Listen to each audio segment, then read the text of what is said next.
जय हिंद साथियों। आज हमारा सर्वनाम का पार्ट नंबर 2 है। ठीक है, आज हम बात करेंगे संबंधवाचक सर्वनाम की। ठीक है, सबसे पहले हम बात करते हैं कि संबंधवाचक जो सर्वनाम है इसकी परिभाषा क्या होती है। तो देखिए, वे सर्वनाम जो दो उपवाक्यों को जोड़ते हैं।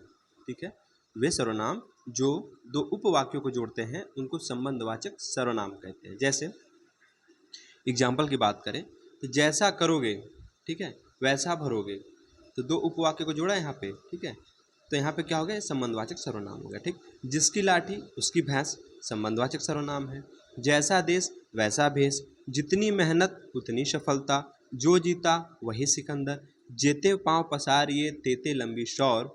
ठीक है, और अगला एग्जाम्पल है जो करेगा सो भरेगा, जो सोवेगा शो खोवेगा। तो ये सब किसके उदाहरण है, ये सब संबंधवाचक सर्वनाम के उदाहरण है। ठीक है, तो हमने क्या बताया संबंधवाचक सर्वनाम में कि वे सर्वनाम होते हैं जो दो उपवाक्यों को क्या करते हैं, जोड़ते हैं। राइट, आगे बात करते हैं निजवाचक सर्वनाम की। देखिए, वे सर्वनाम जो स्वयं खुद स्वतः अपने आप इत्यादि का बोध कराते हैं उसको हम निजवाचक सर्वनाम कहते हैं। ठीक है, हमने क्या बताया कि निजवाचक सर्वनाम वे सर्वनाम होते हैं जो स्वयं खुद स्वतः अपने आप का बोध कराते हैं। ठीक है, उन्हें क्या कहते हैं, निजवाचक सर्वनाम कहते हैं। जैसे एग्जाम्पल की बात करते हैं तो पहला एग्जाम्पल कह रहा है कि मैं खुद पोछा लगाऊंगा, मैं खुद पोछा लगाऊंगा। तो हमने आपको वही बताया कि जो निजवाचक सर्वनाम होते हैं ना, वो क्या करते हैं कि स्वयं खुद स्वतः और अपने आप का बोध कराते हैं। तो मैं खुद पोछा लगाऊंगा यानी खुद की बात की जा रही है, स्वयं की बात की जा रही है यहाँ पे। ठीक है, तो क्या है, ये निजवाचक सर्वनाम है। ठीक है, आगे एग्जाम्पल देखिए, कह रहा मैं स्वयं खाना बनाऊंगा, खुद की बात की जा रही है ना कि मैं स्वयं खाना बनाऊंगा, तो यह क्या है, निजवाचक सर्वनाम है।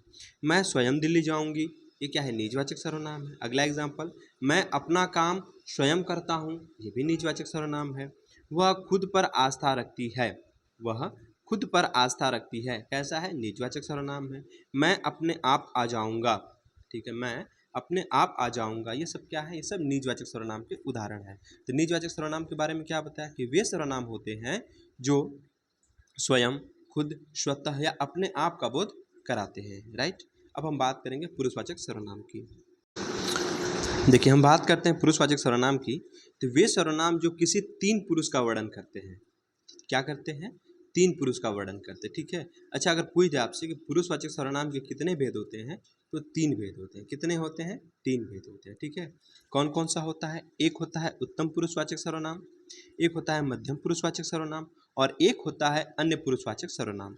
देखिए, अगर हम बात करें उत्तम पुरुषवाचक सर्वनाम की, इसमें क्या होता है ना कि वक्ता होता है, क्या होता है, वक्ता। ठीक है, और मध्यम पुरुषवाचक सर्वनाम इसमें एक श्रोता होता है, और अन्य पुरुषवाचक सर्वनाम में क्या होता है ना कि किसी तीसरे के बारे में बात की जाती है। ठीक है, मतलब दो लोग उपस्थित होते हैं और वे दो लोग किसी तीसरे के बारे में बात करते हैं। ठीक है, तो क्या होता है, अन्य पुरुषवाचक सर्वनाम होता है। राइट, आइए एक एक करके सबको डिटेल में समझते हैं।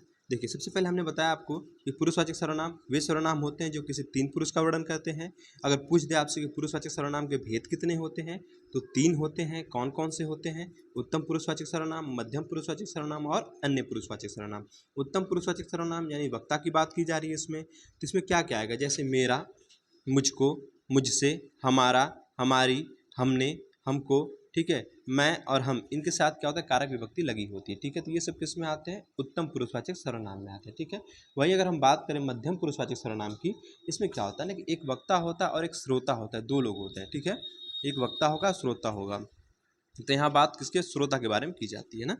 तो मध्यम पुरुषवाचक सर्वनाम की बात करें तो इसमें आता है तू और आप। क्या आता है, तू और आप। अच्छा, इसमें अगर विभक्ति जो कारक चिन्ह होते हैं विभक्ति की बात करें तो जिससे तू से बनेगा तेरा, तुझको, तुम्हारा, तुमको, और आप में अगर विभक्ति के माध्यम से बनाते हैं तो बनेगा आपका, आपसे, आपको। ठीक है, तो हमने क्या बताया आपको कि उत्तम पुरुषवाचक सर्वनाम मैं और हम। ठीक है, इसमें अगर आप कारक विभक्ति लगाते हैं तो बन जाएगा मेरा, मुझको, मुझसे, और हम से बनेगा हमारा, हमारी, हमको, हमने। ठीक है, ये किसमें है, उत्तम पुरुषवाचक सर्वनाम के अंतर्गत आते हैं। मध्यम पुरुषवाचक सर्वनाम में क्या बताया, तू और आप आता है। ठीक है, इसमें विभक्ति चिन्ह अगर लगाते तो बनेगा तेरा, तुझको, तुम्हारा, तुमको, आपका, आपसे। ठीक है, और हमने तीसरा बताया अन्य पुरुषवाचक सर्वनाम, इसमें क्या होता है, यह, वह, ये, वे, इनके साथ क्या होता है, कारक विभक्ति लगाने पे क्या बनता है कि वो, इन्होंने, उन्होंने, उसका, उसकी, इनका, उनकी। ठीक है, ये सब किस में आते हैं, पुरुषवाचक सर्वनाम में आते हैं। आइए इसके उदाहरण के माध्यम से और डिटेल में समझते हैं।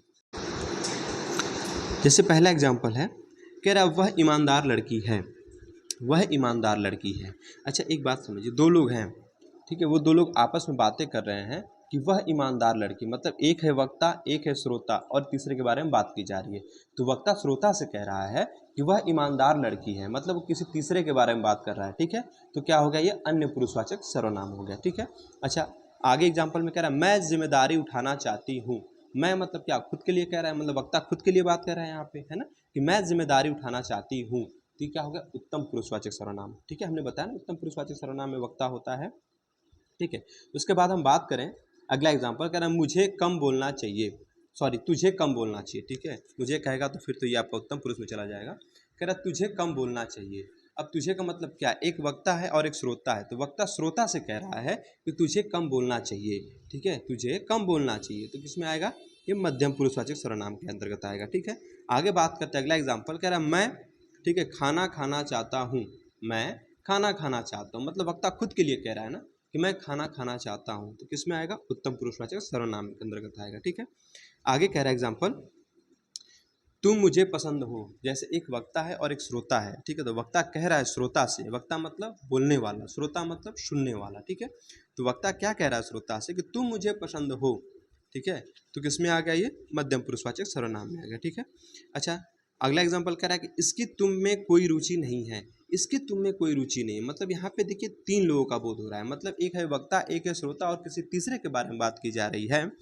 क्या कह रहा है, वक्ता श्रोता से कह रहा है कि इसकी, मतलब तीसरे के बारे में बात कर रहा है कि इसकी तुम्हारे में कोई रुचि नहीं है या इसकी तुम में कोई रुचि नहीं है, मतलब यहाँ पे तीन लोग हैं। ठीक है, तो कौन सा होगा, अन्य पुरुषवाचक सर्वनाम हो जाएगा। ठीक है, अगला एग्जाम्पल कह रहा है कि इन्हें बाहर का रास्ता दिखा दो, मतलब एक वक्ता है, एक श्रोता है, तीसरे के बारे में बात कर रहा है। ठीक है, जैसे अगर एग्जाम्पल के माध्यम से बात करते हैं, जैसे मान के चलिए कि किसी ऑफिस में एक मैनेजर है। ठीक है, वो क्या करता है कि अपने जो प्यून यानी जो सर्वेंट होते हैं, ठीक है, चपरासी कहता है कि इनको बाहर का रास्ता दिखा दो या इन्हें बाहर का रास्ता दिखा दो, मतलब तीसरे के बारे में बात कर रहा है ना, इन्हें बाहर का रास्ता दिखा दो। यानी वक्ता क्या कर रहा है, श्रोता से बोला तीसरे के बारे में कि इनको बाहर का रास्ता दिखा दो, तो क्या हो गया, अन्य पुरुषवाचक सर्वनाम के अंतर्गत आ गया। राइट, अगला एग्जाम्पल कह रहा है यह मेरी पुस्तक है। ठीक है, यह मेरी पुस्तक है। अब एक बात समझिए, हमने क्या बताया, एक निश्चयवाचक सर्वनाम होता है जिसमें यह और वह आता है। ठीक है, इसमें किसी निश्चित व्यक्ति वस्तु का बोध होता है ना, तो कह रहा है यह मेरी पुस्तक है, निश्चित है ना कि यह मेरी पुस्तक है, तो क्या है, निश्चयवाचक सर्वनाम है। क्या है, निश्चयवाचक सर्वनाम है। ठीक है, अच्छा वहीं अगर कह दे यह पढ़ाई में तेज है, यह पढ़ाई में तेज है, मतलब देखिए अब बात समझिए, एक वक्ता एक श्रोता तीसरे के बारे में बात कर रहा है, जो वक्ता है वो श्रोता से कह रहा है तीसरे के बारे में कि यह पढ़ाई में तेज है। ठीक है, तो अन्य पुरुषवाचक हो गया। अगर वही कहते कि वह मेरी कार है, ठीक है, वह मेरी कार, भाई निश्चित बात कर रहा है ना, एक निश्चित वस्तु की बात कर रहा है कि वह जो कार है वो मेरी है। ठीक है, तो क्या है, ये निश्चयवाचक हो गया। वहीं अगर कहते वह जा रहा है, वह जा रहा है, मतलब वक्ता श्रोता से कह रहा है कि वह जा रहा है, यानी तीसरे के बारे में बात की जा रही है। ठीक है, तो कौन सा हो गया यहाँ पे, अन्य पुरुषवाचक सर्वनाम हो गया। ठीक है।